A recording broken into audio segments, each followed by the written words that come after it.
2000 വർഷങ്ങൾക്ക് മുൻപ് ഈശോ ബേത്ലഹേം കാലിത്തൊഴുത്തില് പരിശുദ്ധ കന്യകാമറിയത്തിൽ നിന്നും ജനിച്ചപ്പോൾ അന്ന് ആ ദേശത്തുണ്ടായിരുന്ന പാവപ്പെട്ട കുറെ ആട്ടിടയന്മാർക്ക് മുൻപില് സ്വർഗത്തിൽ നിന്നും ദൂതന്മാർ ഇറങ്ങി വന്ന് അവരോട് ഘോഷിക്കുകയാണ്, ഇതാ സകല ജനത്തിനും വേണ്ടിയുള്ള സന്തോഷത്തിന്റെ സദ്വാർത്ത, നിങ്ങൾക്കായി ഒരു രക്ഷകൻ കർത്താവായ ക്രിസ്തു ഇന്ന് ദാവീദിന്റെ പട്ടണത്തിൽ ജനിച്ചിരിക്കുന്നു.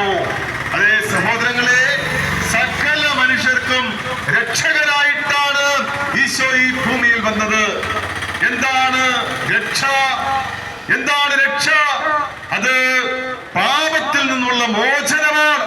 കാരണം പാപത്തോടുകൂടി ഒരു മനുഷ്യന് ഈ ലോക ജീവിതത്തിന് ശേഷം നിത്യ ജീവിതത്തിലേക്ക്, സ്വർഗത്തിലേക്ക്, പിതാവായ ദൈവത്തിന്റെ സന്നിധിയിലേക്ക് അവിടുന്ന് കടന്നു ചെല്ലാൻ സാധിക്കത്തില്ല.